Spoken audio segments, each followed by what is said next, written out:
Yeah, good morning. My name is Smart Nzewa. This is a continuation of discussions on Nigeria and the way forward. Issues. Little things that if they are addressed, little issues that if they are addressed, we will live more like civilized people and people who are enlightened, as it were. So, in 1984, today I want to talk about what I call military intimidation in Nigeria. Military intimidation in Nigeria, which shouldn't be. In 1984, after my school started, I lived in Lagos with my uncle and in Festac, and I used to board buses and go to several parts of Lagos. If you've lived in Lagos, you'll know how that works. So when it's time for the bus conductor to collect his the transport fare from the passengers, so you hear words like the Yoruba words like Wedambe and stuff like that, and then you see one police officer or one army, not even officer, rank and file, police, army, navy, whatever you may call it, and then they get to him, he says staff, and I turn and I look at, what the heck are they talking about? Staff of where? Staff of the bus company or staff of where? And then they just pass him. He rides free because he works in the military. That's intimidation. You're not buying gas for that vehicle. You're not paying his fares. You don't maintain the vehicle for him. And you're just intimidating him because you're wearing uniform. The buy say, I got job for ya go menal. I got job for ya go menal.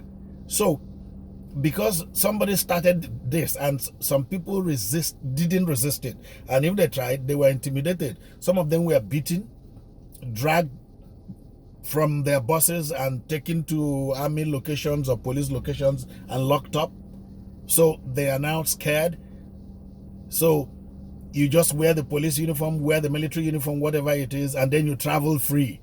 And then at the end of the month, you draw your salary into your pocket. Salaries paid by civilians who contribute taxes. This is part of the intimidation we've had to live with a long time. This is wrong. We need to resist these people with everything we've got. Yeah, I understand it. If somebody, the driver of the vehicle or the conductor says, okay, because you're rendering services to the country, hopefully you're helping fight Boko Haram or fight insurgency or something, and says, okay, hey, hold your money. That's discretionary. Completely discretionary to the driver, the owner of that bus. You need to respect him. You don't need to enter into his private space because you're wearing a military uniform. And then I keep asking myself, what do they teach them when they enroll for when they enroll into the police, into the army? What the first lesson that they should teach them is that all military people in a democracy are subject to civilian authority. I don't know who has crafted their curriculum. It should be amended that they should respect civilians. And I like what the police is currently doing, in Abuja, in Nigeria. The current Inspector General of Police, I don't know him, I'm not his fan, but he's doing well in that regard. If an officer disrespects a civilian, overreaches his authority and messes up, you disrupt him, like what they're doing. They need to get the message that this is not the way you should behave. You're supposed to protect us, not humiliate us or intimidate us. You're supposed to protect us.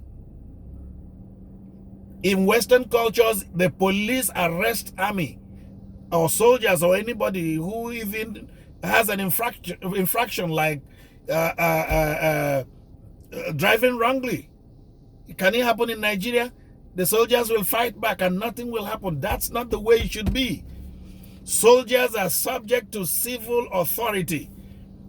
The police has every right to arrest a soldier who is not behaving right. But what happens? If a soldier is arrested, he goes back to the barracks, he calls other soldiers, they go and ransack or sack a police station and nothing happens. And the commander-in-chief is, all those people all that army battalion should be wiped out, should be sent away from the army. We need to change the culture. This is a democracy. Teach them how to behave like civil people. If you enter somebody's bus, please pay for it. You're not buying gas for him. You don't know the responsibilities for which he left his home to come to Lagos or Abuja or anywhere to drive that bus to feed his family.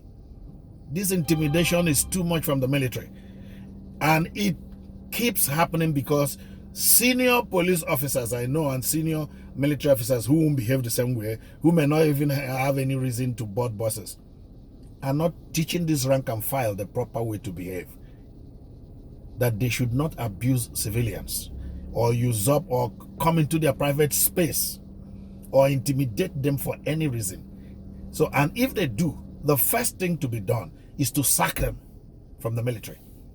If you do this consistently for 1 year, they will get the message and they will behave well.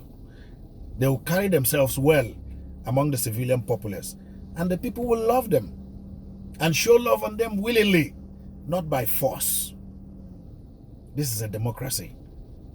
The freedom of the people needs to be respected and defended. I keep advertising this, my book. If I were the president of Nigeria, I'm not a politician, I've never been, but I have ideas about how we can elevate governance in our country. I've discussed some of these issues here. And, you know, readers are leaders. Readers are leaders. If you just go to the website www.amazon.com and put the title of this book or put my name, you will see it there.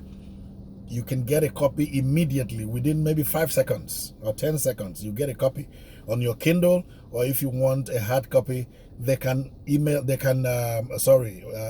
send a hard copy to your address. If you read it and you think it's good, give us a review. If you can buy copies and give people so that we will understand the issues at stake and how we can elevate governance in the country, you would have done something very well. I look forward to receiving what you think about the video. And I have a YouTube channel. Please subscribe to my YouTube channel. God bless you.